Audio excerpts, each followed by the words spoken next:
Hoy Colegas despliega los planos y se mete en el mundo de la arquitectura. Dos arquitectas, dos generaciones, Ana Artesi y María José García. Juntas nos invitan a pensar cómo se diseñan las ideas y las ciudades. Soy Malena Ginsburg y esto es Colegas.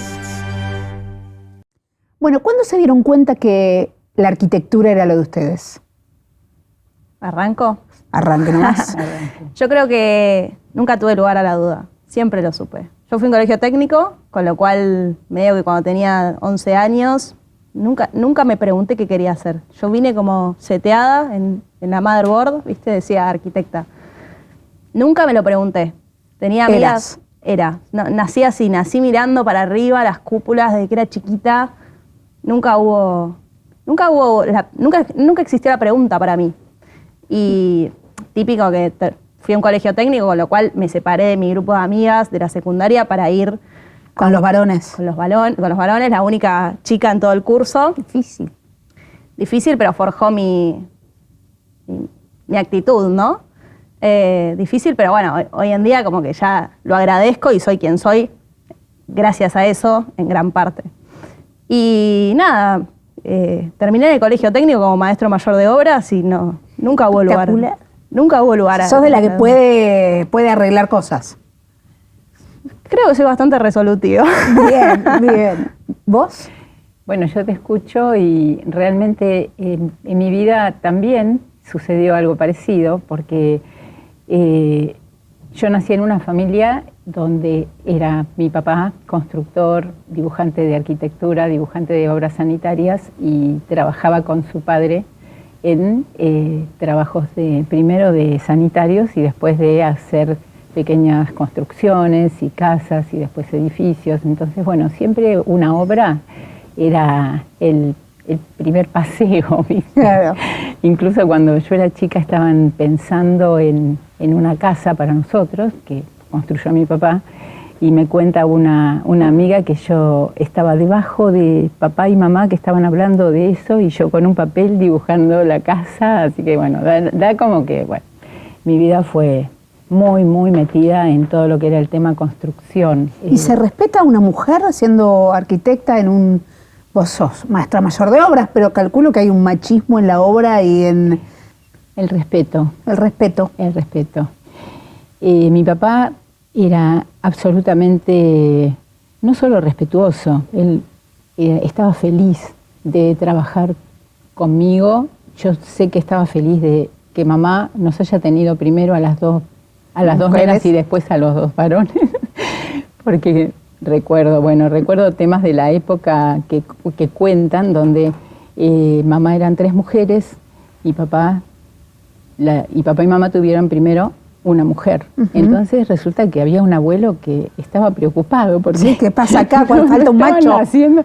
Pero no, yo sé que él estaba feliz porque aparte comentaba eso y lo que noté desde la oficina, desde la obra, desde todos los lugares, la municipalidad, que estuve haciendo trámites siempre, como que yo nunca pensé que alguien no me podía respetar. No digo que hubo gente que por ahí te trataba como con cierta displicencia, o en algún momento cuando tuve que ir a una entrevista de trabajo en un lugar que pedían jefe de obra, y bueno, yo fui, no, mujeres no. Y entró, mirá, vine hasta acá, por lo menos déjame hablar. Escúchame, claro. Escúchame. Yo ya tenía mucha trayectoria de familia, de obra. Estaba pasando un momento un poco así complejo en el tema de que mi marido no andaba bien en ese momento. Y entonces, bueno, pero sin entrar en eso, entro en una habitación donde estaba el padre, el hijo, y el Espíritu Santo. Más o menos. y el coordinador en ese momento de obras. Y cuando me vieron entrar, bueno, empecé a comentar lo que yo había hecho durante mi vida, mis obras, mis cosas, que yo era una persona que siempre había trabajado en obra, etcétera, etcétera, media hora y sí. Y quedaste. Perfecto. Sí, disculpá lo que te dijimos y qué sé yo. Y después trabajé ahí en muchas obras que tenía esa empresa para coordinar y para hacer. Pero bien, yo me sentí respetada en mi profesión, a pesar de que sí sé... A pesar de ser mujer. No, a pesar de que sí sé que hay personas que priorizan y que en la profesión en sí también, y se ve en muchos lugares, que hay una gran cantidad de hombres, un mucho mayor porcentaje de hombres, y que muchas veces a las mujeres nos cuesta Hacerse llegar lugar a ciertos lugares. ¿Vos? Yo creo que coincido con ella en que te respetan según cómo te mostrás, ¿no? Yo creo que en mi caso siempre es esto, que te den un ratito para demostrar que sabes y en un momento se corre el eje de tu género, pero necesitas por lo menos esos 10, 15, 20 minutos Sí. de movida, de entrar. Que un hombre no. Y que un hombre no. Y que se den cuenta que no estás ahí porque estás acomodada o porque no sabes nada o porque solamente lo tuyo es la lírica, porque hay mucho de eso, ¿no? Como el hombre es el que construye y la mujer es la que está diseña o está en el proyecto. Pero sí es verdad que durante la historia de la arquitectura hubo muchísimas mujeres invisibilizadas. Hay un montón de obras o de arquitectos que nosotros conocemos sus obras y que ellos trabajaban con sus mujeres y la mujer era como la asistente, ¿no? Y era igual de arquitecta que el hombre. Tengo un montón de ejemplos en la cabeza. El que más se me viene es la Casa del Puente de Mar del Plata, Sí. que es de Amancio Williams.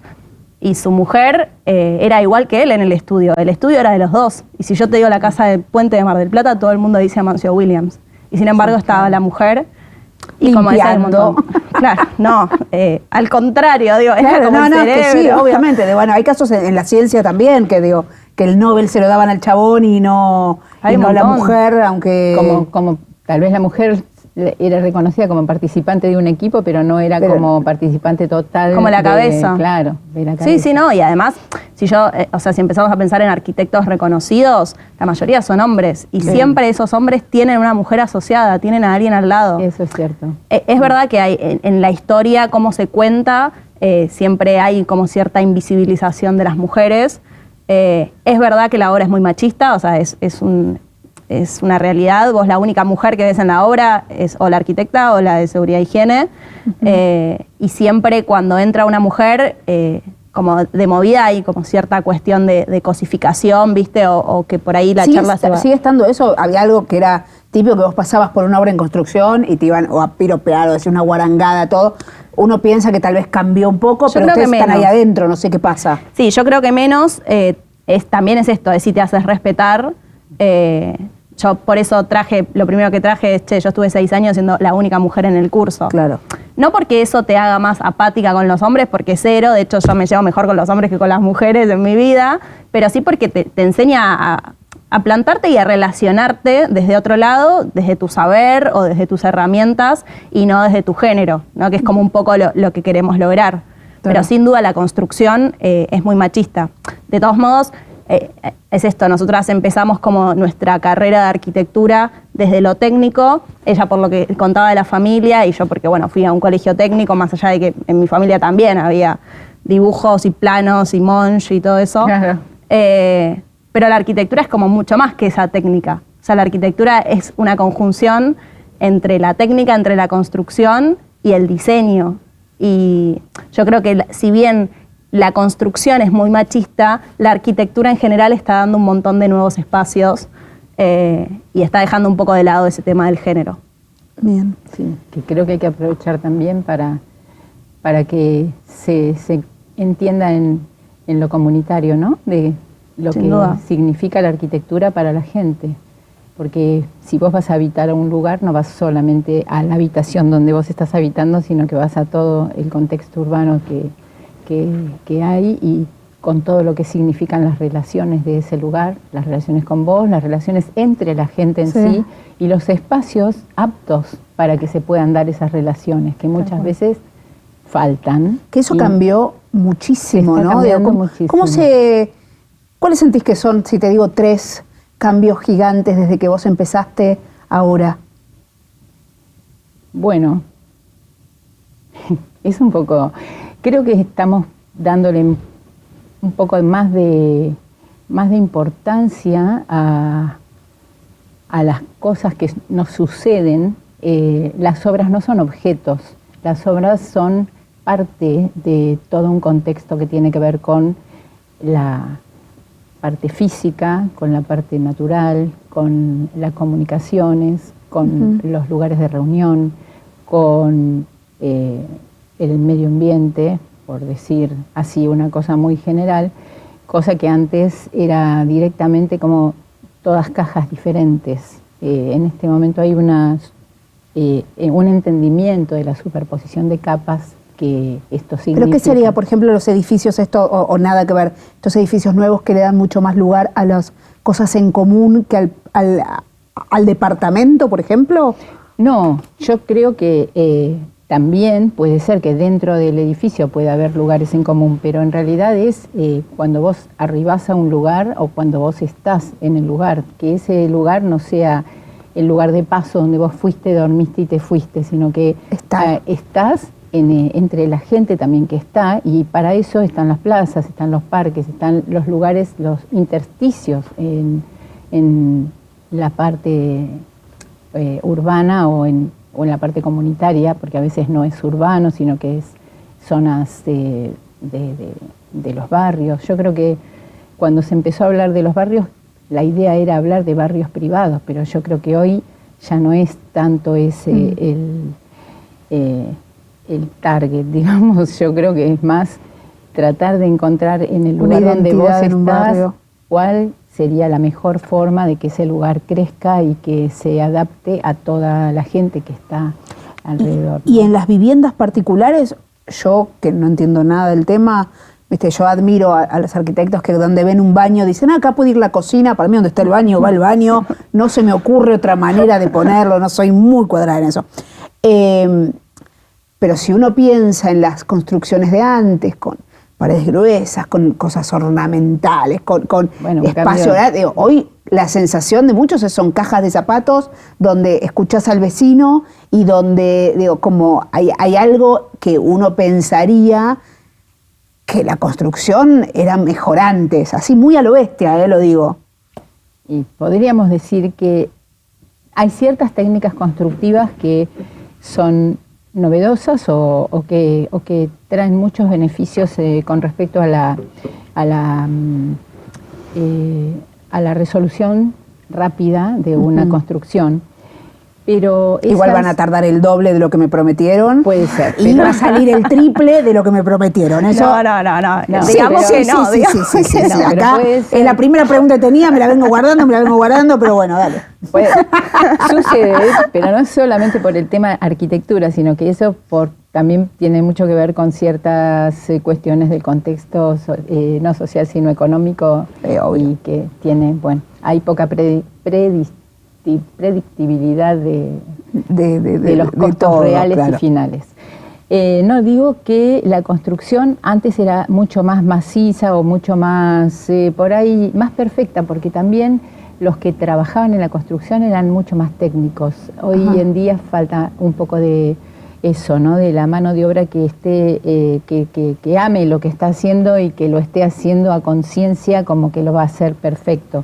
Y en las nuevas técnicas, o por ejemplo la construcción en seco y ese tipo de cosas, está pensado, hay toda una cuestión técnica que puede ser que no pase eso que vos decís, que se escuche al de al lado y eso, pero para poder lograr eso tenés que también hacerlo con la técnica correcta. Claro. Si vos dejás que las paredes estén únicamente compuestas por las dos capas y una pequeña capa, claro, y no.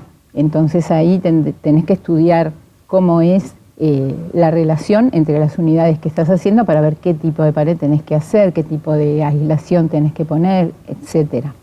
Digo, construir con una buena práctica. Eso es lo que habría que tratar de lograr. Que tanto sea una construcción tradicional como una construcción en seco o una construcción muy innovadora, que la práctica esté hermanada con la técnica. Entonces, ahí. Sí, yo creo que cambió la forma de habitar porque hoy en día hay mucho más lugar al goce, al disfrute, hoy en día, digamos, el joven promedio quiere un buen balcón, quiere juntarse con sus amigos a hacer un asado, cambió la forma de habitar.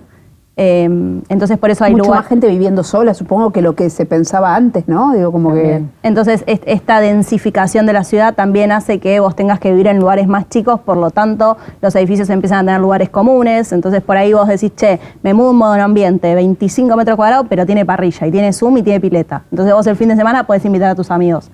Ese es el lugar al goce, que yo creo que antes no pasaba. A mí me parece que antes, por lo menos con lo que yo viví con mis abuelos, era una casa para toda la vida, ¿viste? Vos te comprabas una casa y ahí se iban a criar tus hijos. Entonces la forma de habitar cambió, la forma de construir cambió, no hay ninguna duda, no solamente por el oficio, o sea, me parece que esto de lo que hablabas es el oficio. Hoy hay muchísimo todista, ¿viste? Es el que hace todo, es el que es plomero, gasista, durlero, pintor, plomero.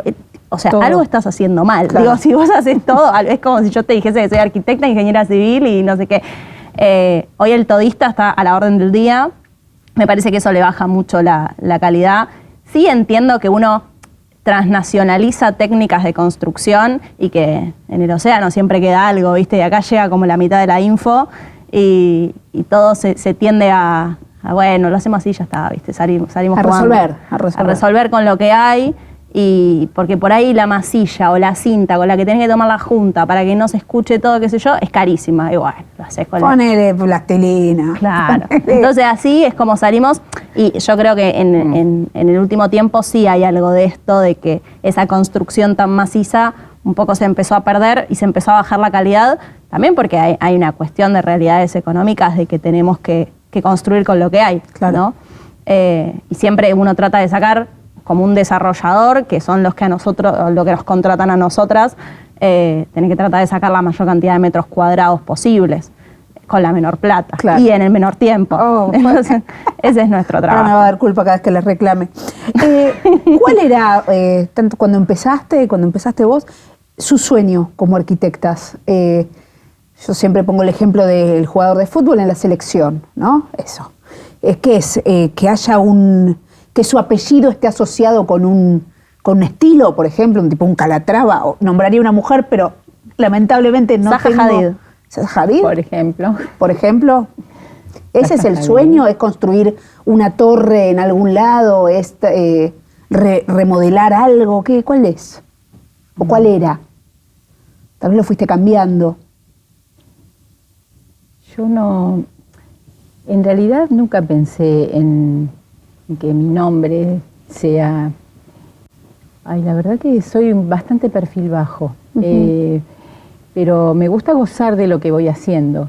Cada cosa que fue apareciendo en mi vida me di cuenta que cuanto más me metía en eso, era más gustoso. Y para nunca algo que pensé a priori terminó siendo lo que yo pensaba en el primer momento. Siempre fue como alguna cosa que tal vez no sea muy igual, tal vez cumpla la misma función que pensaba que tenía que cumplir, pero realmente lo sentí más mío. Entonces, tal vez mi sueño era poder hacerlo, poder ser arquitecta. Para mí la palabra arquitecta era una palabra muy importante. Tal vez porque la familia no tenía un arquitecto o una arquitecta. Después mi hermano también estudió arquitectura y también es arquitecto, claro, y es muy... Pero eso, no te puedo decir que yo quería hacer el Empire State, ni quería hacer las qué sé yo, el Parlamento de Edimburgo, viste, que también me parece una obra que no es de una mujer, pero bueno, aparte yo nunca tuve un problema con si había hecho un hombre o una mujer. Después me empecé a dar cuenta de eso más adelante, ¿no? Pero no sé vos, María José. Yo creo que una vez que entendí lo que era la arquitectura, porque yo al principio quizás también pensaba que la arquitectura era construir casas, ¿viste? Y en un momento te empezás a dar cuenta que la profesión es re amplia, que vos podés dedicarte a la política, a la historia, que podés dedicarte a la construcción, que podés dedicarte al proyecto. Un arquitecto tiene un poco eso, es es multitasking, ¿viste? En un momento estás hablando con el albañil porque te dejó mal la pared y no está plomo, estás cerrando un negocio porque en un momento también te tenés que juntar con un cliente. Me identifico mucho con todo lo que estás hablando con el de la casa de electricidad que te dice que no tiene la térmica de 63, poné la térmica, dame una térmica, donde tengo que terminar y te explota el teléfono y estás en la obra. Y el cliente apurándote y enojadísimo porque, ¿entendés? claro, ya tengo el camión de mudanza. Ya contraté el camión de mudanza para el sábado. Pero pará, que todavía ni pinté, ¿viste? Entonces tenés esto de que estás en el proyecto, estás en la obra, estás con los proveedores, estás con el cliente, estás cerrando un negocio porque también tenemos que vivir.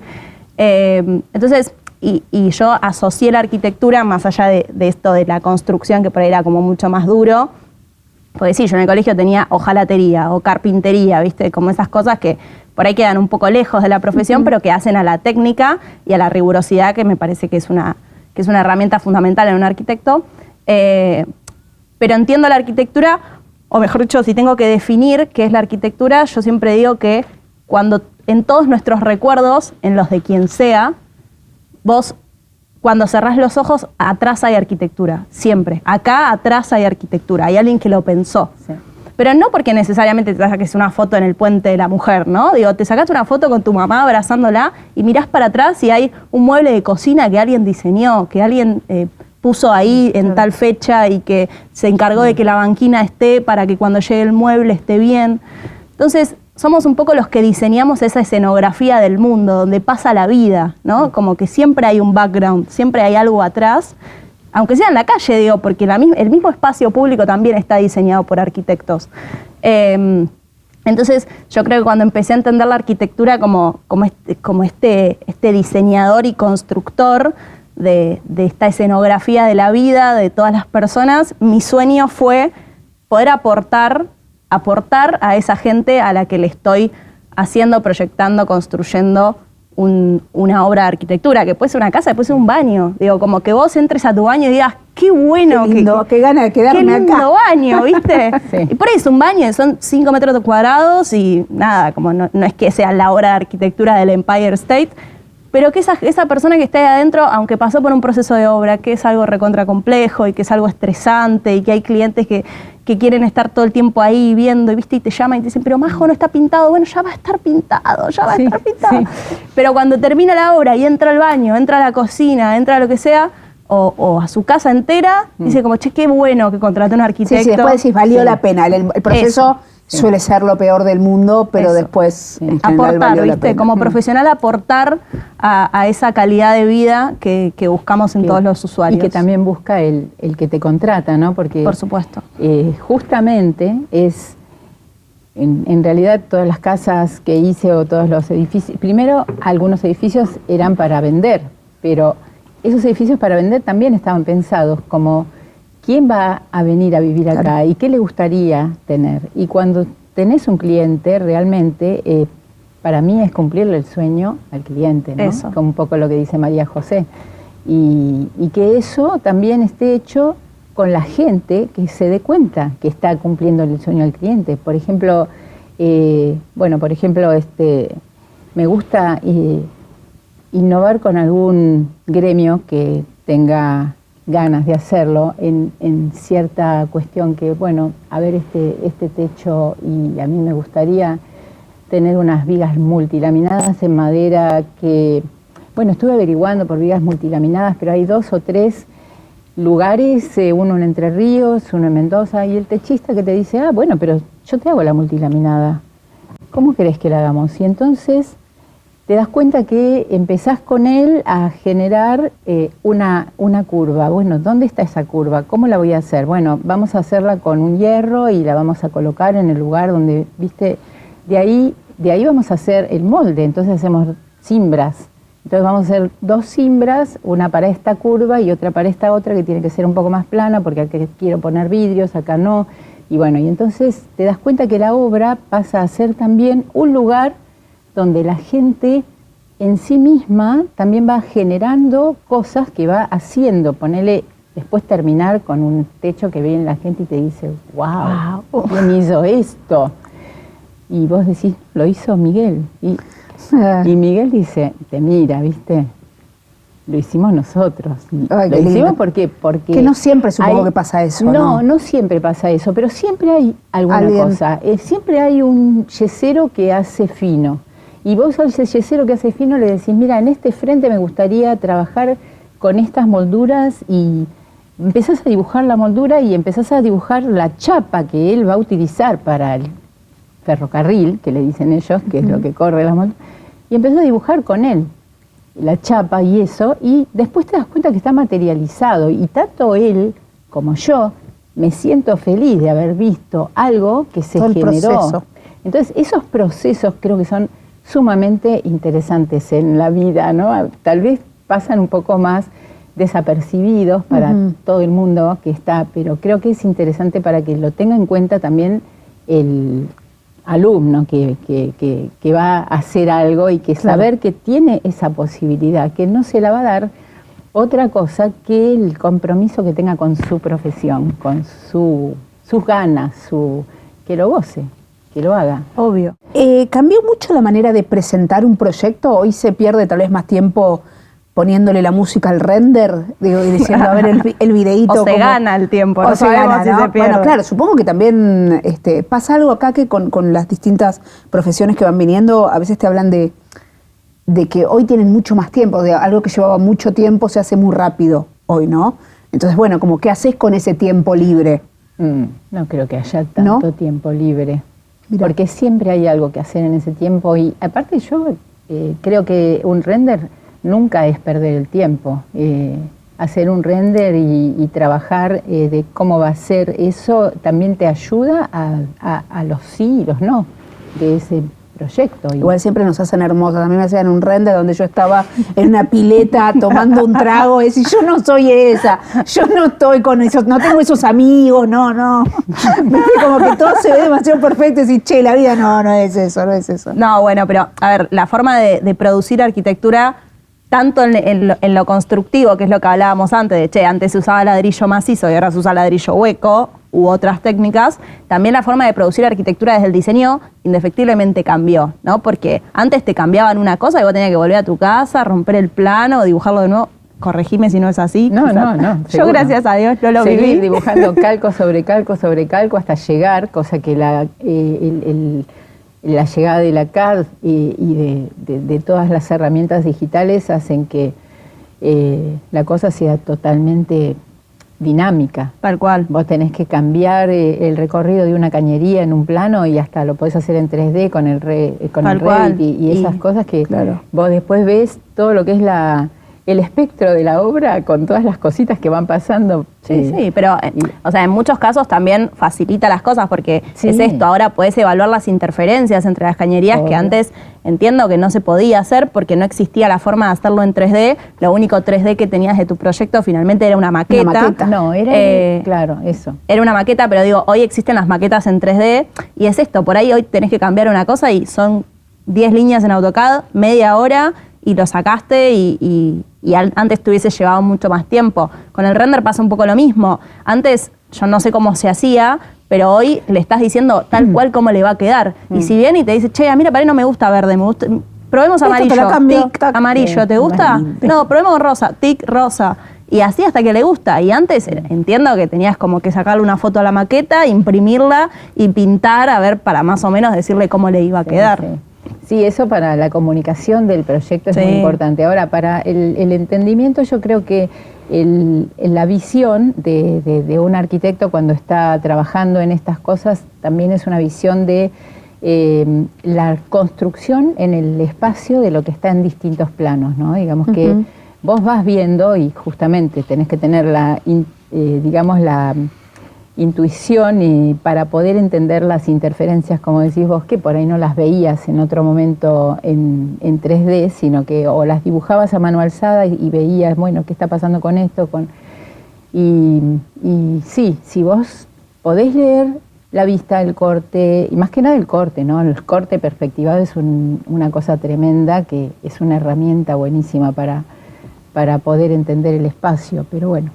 Sí, yo creo obvio, que también es una gimnasia, ¿no? Porque es una gimnasia que uno, a mí me pasa con mis alumnos, mis alumnos, hasta que no hacen la maqueta en 3D, viste, como en los programas de hoy que levantan todo al toque y, viste, y se imaginan, hasta ese momento ellos no entienden qué están proyectando, aunque lo vean en planta y aunque vean por separado un corte.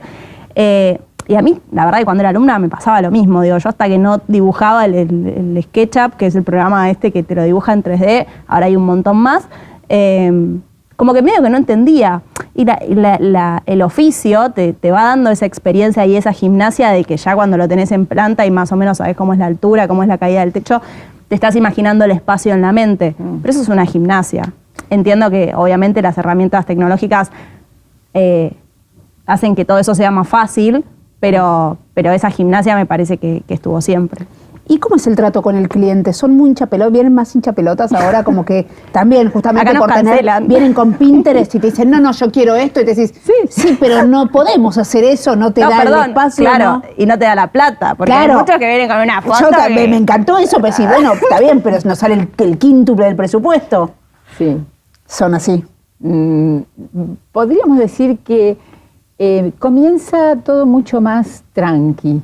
Llega un momento en que ya hay mucha duda a veces en la gran oferta que hay de materiales y cosas, y es un poco difícil, más que nada cuando trabajas un cliente que quiere una casa o que quiere un lugar, es difícil. Y aparte, bueno, el hecho de ir a la obra y ver la obra y decir, y esto, bueno, ¿cuándo la van a terminar? Nunca la van a terminar.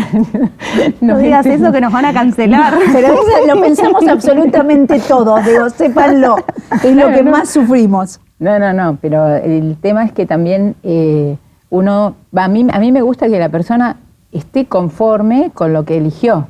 Y entonces, para que esté conforme con lo que eligió, muchas veces hay que hacer un proceso de seguimiento, de recorrer lugares, de ver materiales en distintos lugares, de tratar de obtener las muestras, las cosas, tocar. Y bueno, y después siempre va a ser una sorpresa. Grata, esperemos. Grata, por lo general es muy grata. Sí, yo creo que en el cliente lo que cambió es el acceso a la información, ¿no? Claro. O sea, antes existían las revistas y había una foto, ¿viste? Del más o menos de la onda que te gustaba. Más o menos. Bueno, había 10 cocinas y a vos te gustaban 2, ibas con esas 2 y no había... Digo, a partir de ahí era el arquitecto el que hacía su magia. Ahora, Pinterest te mandan 35.000 fotos que no tienen nada que ver una con la otra y vos decís, ¿cómo hago para condensar todo esto en tu casa, en tu living o en lo que sea? Yo creo que ahí hay algo del oficio del arquitecto, por lo menos de los que trabajamos con clientes finales, porque también, ojo, no hay que dejar de pensar que el oficio de arquitecto no es solamente el que te vende el proyecto y la obra para tu casa. También hay arquitectos que trabajan, no sé, en el Estado, haciendo obra pública o haciendo, no sé, hay arquitectos que venden ventanas y vos decís, che, es mucho mejor que a vos te asesore alguien que entiende de la acústica y de... Porque ahora todo el mundo dice DBH. Bueno, y hay gente que entiende que, bueno, los decibeles y que lo mido y que no da lo mismo si da al frente, si da contrafrente. Y es alguien que tiene un estudio, pero bueno, en los arquitectos que nos dedicamos los que hacen las casas donde uno va a vivir. A proyecto y dirección, hay algo del oficio que es como un poco tomar las riendas, ¿no? O sea, yo ya entendí lo que te gusta, yo te propongo esto, ¿viste? No, pero la foto, no sé qué. Bueno, pero concéntrate acá. Confía en mí, sería confía, un poco. ¿viste? Porque... Vos no sabes cómo te va a quedar, o yo te puedo hacer un render, pero digo, confía que para eso estamos acá, que para eso nos estás contratando, justamente para materializar tus sueños, y lo vamos a hacer como con toda la... A mí me pasa un montón con los clientes que le digo, confía, digo, como no hace falta que vayas 3 veces por día a la obra, porque para eso me estás contratando a mí. Claro. No, pero el piso está sin cartón. Bueno, pero porque lo sacamos hoy a la mañana, porque tenemos que hacer una cosa, ya lo vamos a volver a cubrir, ¿viste? Como... Pero sí, el acceso a la información genera una ansiedad que a nosotros creo que nos hace el trabajo un poco más difícil, pero a la vez mucho más amplio, ¿no? Y mucho más rico. Porque también te pasa que a mí me gusta el estilo, no sé, nórdico. Y por ahí te viene uno que te trae una foto de Pinterest de una cocina que vos nunca hubieses diseñado porque ni se te ocurre en la vida. Y bueno, y te tenés que agarrar a eso, claro. ¿Viste? Y es un desafío y está buenísimo porque a tu portfolio le suma un estilo más y no te salen siempre no lo mismo, pero quiero decir como del mismo estilo. Sí, el mismo estilo. ¿Hay algo en la facultad que les deberían enseñar que no les enseñan? ¿Hay algo que enseñan? ¿Enseñan algo? No. Yo me imagino que te recibís y la primera vez que vas a una obra, de pronto te agarra como una locura de, ¿esto por dónde se empieza? No sé, qué debe pasar en todas las profesiones, calculo, ¿no?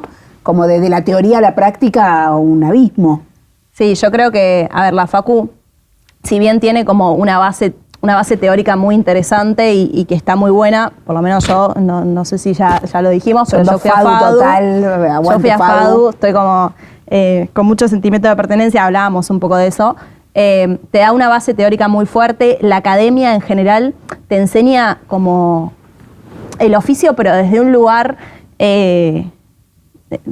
como mucho más contenido, ¿no? Que cuando uno sale a la vida, obviamente nunca hablaste con un cliente, obviamente, salvo alguna que otra materia que puedas llegar a ver, que en este momento son optativas en FADU, nunca fuiste a una obra, no tenés como esa gimnasia de ir a la obra y entender rápidamente dónde está el error. Yo creo que quizás lo que le faltaría es un poco más de práctica, pero también entiendo que a cada oficio lo hace la experiencia, ¿no? Y que por más que te vayan a una obra y te metan todas las semanas, que tengas una materia que se llame dirección de obra y vayas todas las semanas a la obra, hasta que no es tu responsabilidad y sos vos la que tiene que dar la cara por las cosas mal hechas o bien hechas, porque también puede ser que estén bien hechas. Puede pasar. Puede pasar, de una en un millón puede pasar. Hasta que no es tu responsabilidad, realmente no te haces de esa herramienta de la práctica, ¿no?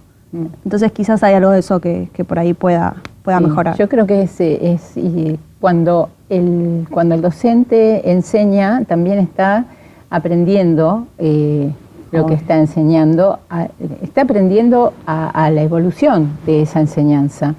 Y además creo que también la FADU te da esas herramientas que vos decís y también te da esa necesidad de poder investigar cada una de las cosas que vos haces y también la necesidad de meterte en el tema. Entonces, en el momento en que vos te metés en el tema, es donde empezás a darte cuenta todas las cosas que te enseñaron, que a lo mejor en el momento en que te las enseñaron, tal vez no te habían caído, claro, pero están. Sí, es la formación del pensamiento crítico. Yo creo que eso es lo que... Hablo de FADU porque es donde nos formamos y es el lugar que yo sigo frecuentando.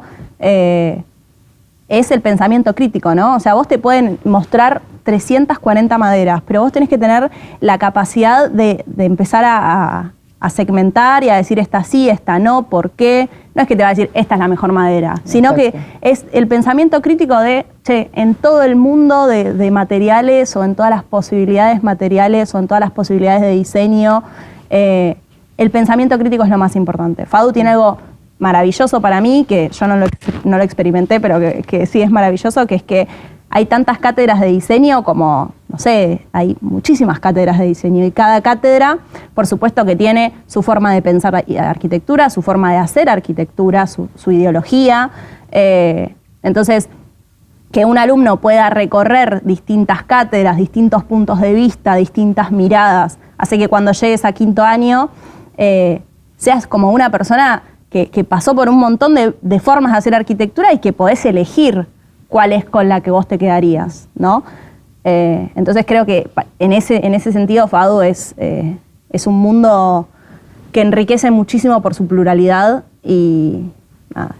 Y aguante FADU. Aguante FADU, aguante FADU. Sí, aguante FADU. Y además el tema también del saber hacer, que uno es lo que plantea cuando quiere enseñar algo, es saber hacer en la situación en que estés, en el lugar que vas a hacer. Claro. Entonces muchos hablan del saber hacer situado, ¿no? Digamos, de las buenas prácticas de acuerdo a la situación o de acuerdo al contexto. Así a los que recursos. Eso también es algo que se aprende, que no es una materia ni es un título eso lo aprendés con la... Sí, no, hay muchas cosas que van en relación al interés que tiene el alumno, ¿no? Porque el alumno que sabe aprovechar la facultad y que es buen alumno, no es una cuestión resultadista de, se saca todo 10, porque no es eso ser un buen alumno. Un buen alumno es el que va, el que se sienta primero, el que llega primero, se va último, te pregunta, y hoy que lo veo del otro lado y soy docente, es el alumno que te arma la clase, ¿viste? Es el alumno que de tan interesado y de tan buscón te termina armando la clase. Entonces, ese pibe, al cabo de los 5 años, se lleva un bagaje de conocimiento que por ahí hay otro que no le interesaba tanto y que pasó los 5 años así, en línea recta, ¿viste? Y llegaba más o menos y se iba más o menos, de vez en cuando faltaba y se sentaba último. Pero yo creo que la facultad te da muchas herramientas, si sos obviamente un perfil de alumno que le interese. Curioso. Sí, curioso y esto, ¿viste? Como interesado. Ávido. Ha habido empezar a completarte palabras. Ha habido de información. ¿El mejor asado de obra que comieron? No, sí, varios. ¿Varios? Sí. Yo soy en este momento ¿vegetariana? no como carne. Ay, Dios mío, pero ¿desde hace cuánto? Sí, no es que no como carne nunca, sino que sí, un asado de obra como. ¿Cómo no vas a comer? ¿Cómo no voy a comer un asado de obra? Pero no es algo que yo, por ejemplo, muchas veces les dije, poneme unos ajíes. Claro, señora Doña, no joda. No, está bien. ¿Por qué no? Sí, Bien. Sí, la verdad que el asado que no tiene mucha grasa y que no te rompe los dientes cuando lo comes, bueno, para mí ese es un muy buen asado de obra. Sí, yo creo que el mejor asado de obra es el de finalización, cuando hacemos el asado porque se terminó la obra. Ay, qué placer, ¿no? Dicen igual que las obras no se terminan, se abandonan. Es como... Sí, es una linda frase de... Pero sí, el asado de cuando la terminaste o el asado de cuando hiciste algo bien en la obra y los obreros te quieren por algo y te dan la parte más rica, ¿viste? Sí. Porque a veces por ahí te viene toda la grasa, pero cuando hiciste algo bien y te quieren y no sé, le llevaste una docena de factura a la mañana o algo y te viene un pedacito... Bien. Cuando te dan el brownie que hizo la señora y que traen ahí todo cortadito, así que vos te das cuenta que te dan todos, ¿no? Eso es muy lindo también. Cuando traen las cosas que hacen en la casa para compartir en la obra, eso es muy lindo. ¿Qué opinan de los influencers, arquitectos, que nada, están ahí subiendo todo el tiempo cosas? ¿Los queremos, no los queremos? Sí, obvio. Siempre se quiere a todo el mundo. No, yo creo que es una... ¿Es necesario? No sé hoy, si conozco tantos. ¿Es la manera de conseguir clientes hoy? Sin duda las redes sociales son una herramienta para mostrar tu trabajo. Digo, más allá de si conseguís o no el cliente, es como tu forma de divulgar tu portfolio y qué es lo que hiciste. Con lo cual me parece que es una herramienta fundamental. No sé si conozco tantos influencers de arquitectura, sí tengo un par de nombres en mente, pero está bueno que visibilizan un trabajo o que visibilizan una profesión. ¿Viste? Como que el arquitecto nunca se sabe bien lo que hace. Es como que de repente se te pinchó un caño y bueno, tengo un amigo arquitecto, llamo a ver qué me dice. Quiero hacer una casa, bueno, llamo a un amigo arquitecto. Quiero remodelar el baño. Y en un momento como que no entendés bien si el arquitecto es el que va y está en la obra y dirige a la cuadrilla, o si el arquitecto es el que está en la oficina haciendo el plano, o si el arquitecto es... Entonces, en esto de la multiplicidad, de que, dicho sea de paso, el arquitecto es todo, es el que hace todas esas tareas combinadas, está bueno que haya perfiles que visibilizan y que le dan una voz a la profesión. Así que con lo cual me parece muy bueno. Yo banco. Sí, me parece muy importante comunicar. Por supuesto, tanto la parte de... Hay muchos que se comunican a sí mismos también. Sí, claro. Sí, obvio. Pero sí, me parece importante. No, y además hay un tema de que siempre, pero no en la arquitectura, digo, en cualquier cosa, en las redes se publica un recorte. Digo, yo en mi Instagram personal no publico lo que hago todo el día, publico un recorte, ¿viste? Como un ratito. Bueno, con los influencers de arquitectura creo que pasa un poco esto. Publican un recorte, el final de obra, la foto divina, el antes y el después. No, toda la previa y la pelea con el proveedor y con todo. Tal cual. ¿Prefieren ladrillo a la vista o pared blanca?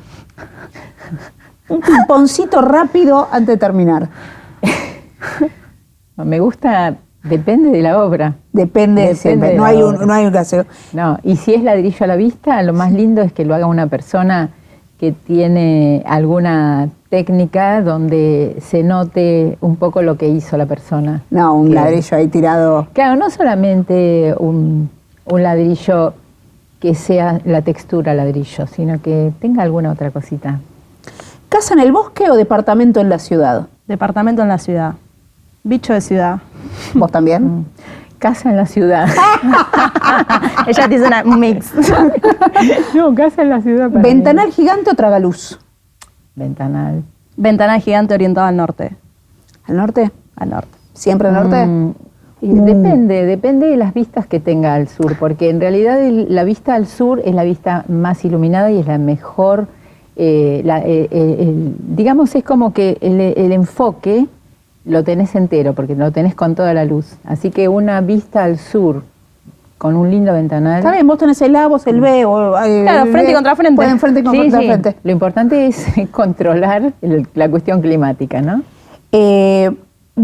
¿Bañadera o ducha? ¿O plato de ducha? Sí, o sea, viste que ahora está mucho, ya no se usa más el plato de ducha a nivel del piso. Sí, no sé, la bañadera. No, para mí ducha. Ducha. Plato de ducha, sí.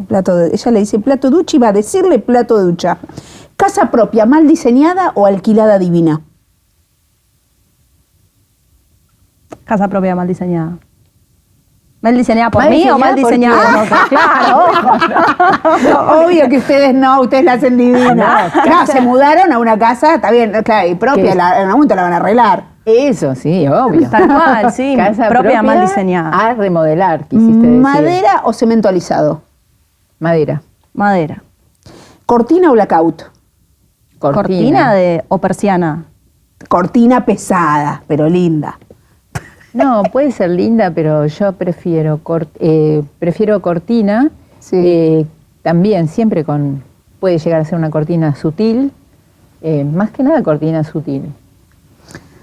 ¿Diseñar para alguien que sabe lo que quiere o que te da libertad porque no tiene idea? Libertad. Sí. Libertad de proponer. Sí, libertad, pero sí, pero si viene uno que no sabe, que sabe mucho lo que quiere, y bueno, trataremos de llevarlo para donde yo el quiera. mejor lugar dentro de sus saberes. ¿Casa minimalista o con 1000 recuerdos colgados en la pared? Minimalista. Si tengo que hacerlo para mí, tendría ambos rincones. Mi marido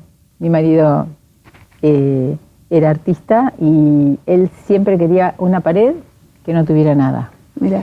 Pero yo siempre tenía cosas guardadas o puestas en algunos lugares. Entonces creo que sí, vivir ambas cosas. ¿Reforma o construir desde cero? Las dos. Sí, estoy de acuerdo. Últimas dos. ¿Hay levante en la arquitectura? Bueno, depende. No sé. Depende de la ética de cada uno. De la ética, mira. Sí. ¿Vos? No sé si soy muy ética, ¿eh? Eso no quiere decir que no tenés levante. Yo de ética cero. Yo te estudié en los planos, pero ética. No, no sé si por ser arquitectura o no arquitectura. Yo creo que arquitecta pesa mucho, ¿viste? Da como un estatus y cagazo en el chabón, ¿no? Hay algo. Para mí da por lo menos tema de conversación. Sí, bueno, pero eso todos. Yo te digo, soy, no sé. Contadora no. No, yo creo que los contadores... Pobre, los contadores. Creo que es la única profesión que todavía no me animo a invitar porque digo, te van a matar, ¿no? Con los contadores. No, no sé si hay levante. Yo creo que no. Yo creo que es decir, arquitecta tiene cierto para arrancar. ¿Viste? Para arrancar algo hacemos. ¿Viste cuando levantás las cartas y decís tengo para arrancar? Bueno, y nada, ahora que para terminar, ¿qué le dirías a Majo, qué le dirías a Ana? A ella y a sus generaciones, si quieren. Lo ampliamos. Majo, que me encanta trabajar con gente de todas las edades, pero como que me siento muy bien viendo cómo las cosas que te van pasando a medida de que vas forjando esa profesión, ¿no? Para mí la arquitectura fue muy importante en la vida y creo que por lo que veo, Majo, para vos también, y Bueno, me gusta mucho. También como te llamas igual que mi colaboradora. Y vos te llamas igual que mi mamá. Y eso es terrible porque Ana Luisa se llama mi mamá. Así que cuando vi el mensaje de Ana Luisa dije, sí. Mirá que Ana Luisas no hay tantas. No hay tantas. Sí, ella es Ana Luisa. Bueno, eso te digo que, bueno, te deseo muchos éxitos y que disfrutes de tu profesión. Sí, yo creo que arquitectas o arquitectos en general es una profesión que te inunda la vida, ¿no? Como que te vas de vacaciones. No la casa, por favor. No, la casa la no. Vida, la casa no. okay, la casa no. La casa bien impermeabilizada. No, pero te vas de viaje y estás mirando así las cúpulas y estás mirando, no sé, las mansardas, los remates, y vas por la calle y miras la vereda y si está bien hecha.